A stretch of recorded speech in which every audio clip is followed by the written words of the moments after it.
자, 대선이 빨라졌는데요. 대선과 관련해서 우리가 잘 모르는 상식이 하나 있습니다. 전체 국민의 과반 지지를 받는 대통령을 뽑기가 사실상 어렵다는 겁니다. 87년 직선제 도입 이후에 대통령 중에 과반을 넘긴 당선자가 없습니다. 그거는 이 유권자 수의 과반을 이야기하는 겁니다. 투표자 수의 과반이 아니라요. 자, 우리나라 헌법에 여러분들이 모르는 사실이 하나 있습니다. 만약에 대통령 후보가 한 명이 나왔을 때 그 한 사람이 출마해도 이 투표 확정이 아니라 무투표 확정이 아니라 투표를 하는데 선거권자 총수의 3분의 1 이상이 아니면 대통령으로 당선될 수 없다고 헌법 67조 3항에 이렇게 못 박아 놨습니다.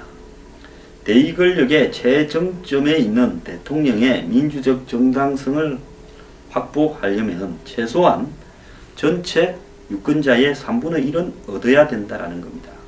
직선제 개헌이 이루어진 87년 이후에 모두 6명의 대통령 당선인이 나왔는데요. 자, 전부 경선을 했고 혼자 나온 사람은 없었습니다.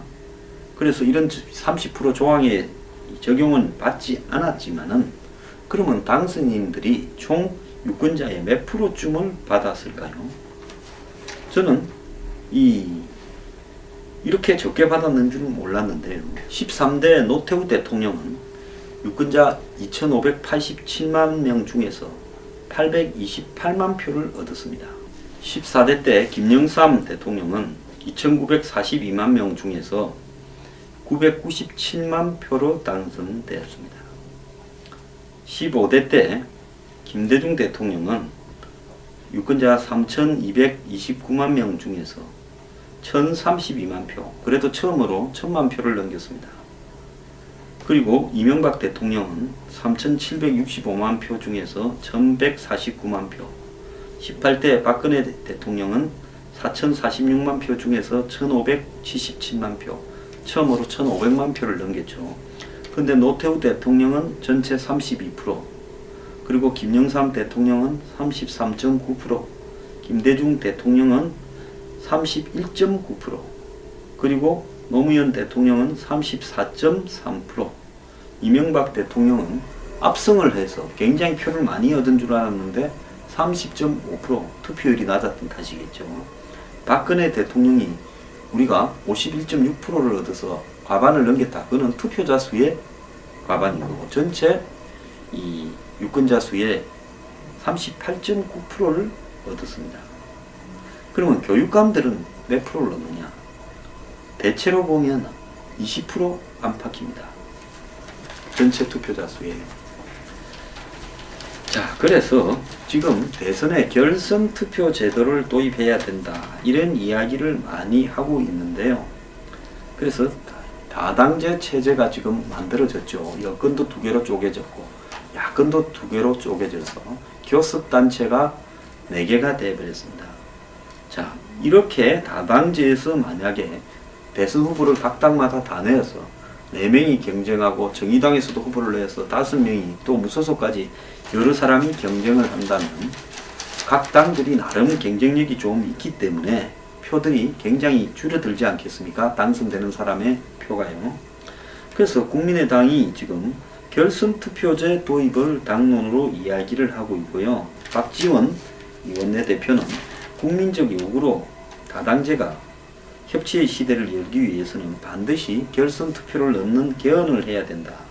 이렇게 이야기를 했고 정의당도 결선투표제 도입에 대해서 토론회도 했습니다. 과거처럼 여당 야당의 큰 정당이 한 개씩 있어서 1대1로 하는 구도가 아닌 다자 구도이기 때문에 결선투표가 필요하다. 이렇게 이야기를 하는데요.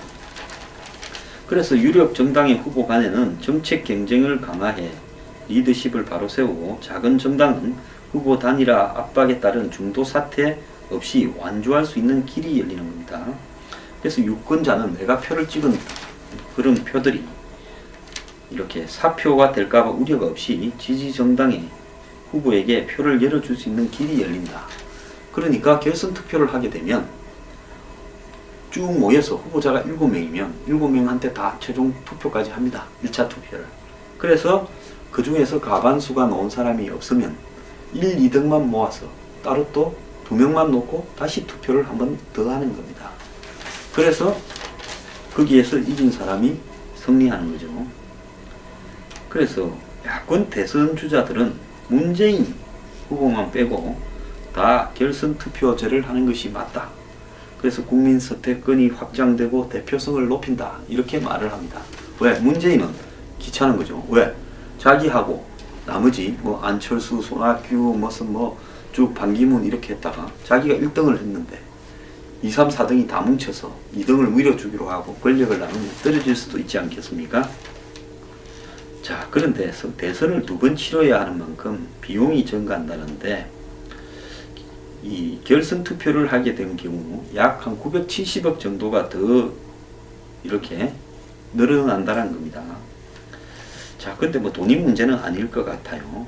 그런데 이것이 이 정책 경쟁의 장으로 간다 하면 이제 모든 정당들이 1차 선거까지 포기하지 않고 끝까지 완주하잖아요.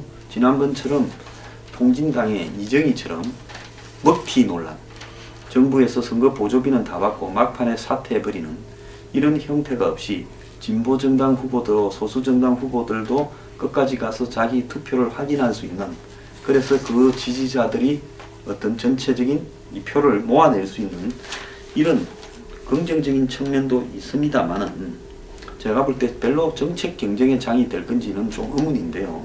어쨌든 1차로 한번 대선을 치를 때 전부 끝까지 완주한다면 공약이 좀 다양해질 수도 있다고는 봅니다. 국민의당은 어쨌든 찬성을 하고 민주당은 하고 싶은데 위헌 소지가 있다면서 법률 개정으로는 안 되고 헌법을 개정해야 될 상황이다. 이렇게 이야기하고 국민의당은 공직선거법 법 개정만으로 될 수 있기 때문에 정치권이 합의를 보면 되는 거 아니냐. 근데 민주당은 무슨 소리를 하냐. 개헌 사항에 해당되는 것을 정치적 딜로 하는 것은 불가능하다 이야기를 합니다. 문재인 후보는 이번 대선부터 도입할 방법이 있다면 하는 것이 필요하다면서 개헌 사항이라고 하니 국회가 결론을 내야 된다 하고 있고, 안철수 의원은 정치권의 합의만 하면 된다 이렇게 말을 하고 있습니다. 자, 그래서 이것이 이제 새누리당이나 개혁보수신당이 앞으로 어떻게 하는가 하는 부분인데요. 그래도 끝까지 만약에 될 것 같으면 문재인 후보는 끝까지 반대할 겁니다. 그러면 한 사람이 반대하는데 개헌을 하지 않고 법률적으로 합의는 되기 어려울 거다. 물론 이렇게 될 수는 있죠. 민주당 친문만 빼고 나머지들이 150표 이상을 투표해서 처리해버리면 되지만은 이 복싱할 때 룰과 관련되는 부분을 쌍방이 합의를 보지 않고 이렇게 하는 것이 옳은가. 그래서 개헌을 한다 하면 어쩔 수 없이 따라오겠지만은 문재인 후보는 개헌은 안 될 것이라고 보기 때문에 지금 딜레마가 있는 겁니다. 자, 이 국민 여러분들은 어떻게 생각합니까? 저는요, 결선 투표를 지금처럼 끝까지 뛰지 않고 이 국민의 표를 왜곡시키는 일이 많았지 않습니까? 단일화라는 부분으로요. 2002년에 느닷없이 정몽준과 노무현이 진짜 물과 기름처럼 달랐는데 단일화하면서 어떻게 되어버렸습니까? 이해창을 꺾고 노무현 되어버렸습니다.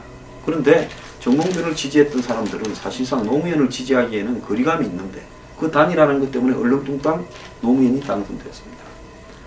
2012년에는 이정희가 토론까지, 대선 후보 토론까지 나서면서 박근혜를 떨어뜨리러 출마했다. 이러면서 대선 후보 토론까지 하고 사퇴했습니다. 그래서 50억이 넘는 돈을 먹튀했다. 이런 논란에 휩싸이기도 했습니다. 안철수 후보는 말도 안 되는 논리로 왜 사퇴하는가를 명확하게 밝히지도 않으면서 갑자기 사퇴해버리면서 그때 이후로 갑자기 대선 구도가 요동을 치면서 막판에 문재인 후보가 다 역전하는 거라 생각했는데 박근혜 후보의 지지자들이 결집이 되면서 겨우 이겼습니다. 그래서요, 이런 식으로 이렇게 물밑에서 거래하거나 석연치 않게 사퇴하는 정치 공작형 일들이 없으려고 한다면 저는 결선 투표를 도입하는 것이 옳다고 생각하고요. 문재인 후보가 반대한다면 나머지 정치 진영에서 이 법률 개정으로 밀어붙이기를 바라며 문재인 후보가 끝까지 반대하면 헌법 개정을 하겠다고도 한번 해볼 필요가 있다는 겁니다. 왜? 그렇게 해야만이 대선에서 적당히 상대 후보를 물고 뜯어주고 그 다음에 사퇴하거나 안 그러면 도박식으로 2등 3등이 그냥 가위바위보 해서 하는 식으로 후보를 정하는 거. 그때 이 2002년 대선에서 정몽준과 노무현의 단일화는 거의 사기자 쇼였습니다. 쇼. 이런 일들이 있어서는 되겠습니까? 그리고 안철수 의원 2012년 왜 그렇게 사퇴합니까? 사퇴하려면 차라리 박근혜보다 문재인과 내가 가깝고 내가 문재인과의 경선에서 이길 가능성이 없기 때문에 사퇴한다. 단일화 경선에서. 안 그러면 나 단일화 하지 않고 끝까지 간다. 지금 안철수 의원 개인으로 보면 끝까지 가는 것이요. 지금 훨씬 많은 재산이 됐습니다. 끝까지 갔으면 한 20% 얻었을 거예요. 그러면 지금 안 의원은 현재 이 대선 후보 구도에서 훨씬 유리한 구도에 가 있을 건데 왜 사퇴했는가에 대해서 저는 짐작이 가지만은 아직도 정말 공작적인 요소도 좀 있었던 게 아닌가 의심을 합니다. 말이 안 되는 형식으로 사퇴하지 않았습니까?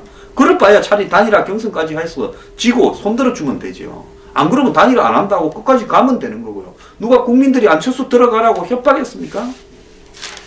그래서 이런 대선 사기를 없애려고 하면, 먹튀를 없애려고 하면 저는 결선 투표제를 도입해야 된다고 생각합니다. 지금 대선 후보 같기도 하고 안 같기도 한 손학규 전 민주당 대표. 이제 젊은 사람들은 민주당 대표를 했는가도 아직까지 하겠습니다. 한때 한나라당에 있다가 2007년 대선에 무슨 마음을 먹었는지 갑자기 야당으로 나가서 야당의 경선에 참여했다가 DJ가 민다는 소문도 있었습니다마는 친노가 미는 이해찬 또 동교동계가 미는 정동영 이 싸움에서 정치 기술이 노예한 전동영이 1등을 하면서 손학규 후보는 그때부터 야당 인물이 되었는데 2012년 대선에서는 친노가 갑자기 밖에서 정당을 하나 만들더니만 패족이라 그러더니만 2011년 말부터 후닥닥 하더니만 문재인이 운명이라는 자서전을 하나 내고 친노 운동권 출신들 모여서 밖에서 당을 하나 만들더니만 그 당이 민주당과 합당을 하면서 그때까지 이제 손학규 대표로 있었죠. 그러면서 합당된 당의 대표가 한명숙이 되면서 졸지에 이제 한명숙 체제하에서 총선은 2012년 총선은 졌습니다만은 대선 국면에 들어가면서 또 당 대표가 이해찬으로 바뀌었죠. 그러면서 이해찬 박지원 체제를 가지면서 결국은 어떻게 됐습니까?